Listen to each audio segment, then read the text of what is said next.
अयोध्येत सर्व ठिकाणी राममय वातावरण पाहायला मिळतंय। सर्वच रामभक्त हे रामाच्या दर्शनासाठी आतुर झालेले बघायला मिळत आहेत। राज्य नियोजन मंडळाचे अध्यक्ष राजेश क्षीरसागर हे देखील रामाच्या दर्शनासाठी सहकुटुंब राम मंदिराबाहेर पोहोचले असून त्यांच्यासोबत बातचीत केली आहे। आमचे प्रतिनिधी कुणाल भोईटे यांनी पाहूयात।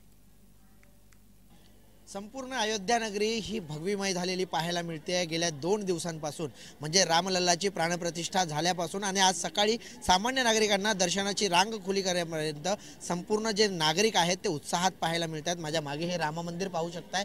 या राम मंदिराच्या बाहेर प्रचंड गर्दी आहे। प्रत्येक जणाला रामाला बघायचं आहे, रामाचं रूप डोळ्यामध्ये साठवून ठेवायचं आहे। आणि राज्य नियोजन मंडळाचे अध्यक्ष राजेशजी क्षीरसागर स्वतः कोल्हापूरवरून आपल्या संपूर्ण कुटुंबासोबत आलेले आहेत दर्शनासाठी। सर, काय नेमक्या भावना आहेत? कारण बाळासाहेब ठाकरेंचं एक स्वप्न होतं राम मंदिर व्हावं आणि ते मंदिर आता झालेलं आहे। त्याची प्राणप्रतिष्ठा देखील झालेली आहे आणि नागरिकांसाठी हे मंदिर आता खुलं देखील करण्यात आलेलं आहे। नाही, डोळ्याचं पारणं फेडणारा असा हा कार्यक्रम काल आम्ही पाहिला।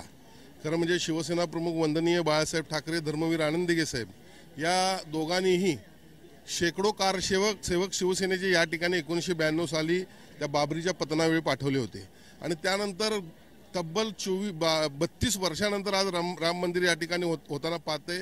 या देशातीलच काय जगातील तमाम कोट्यावधी हिंदूंच्या भावना आज ज्या होत्या की राम मंदिर तातडीने होणं गरजेचं आहे ते या ठिकाणी पूर्ण होताना दिसतात।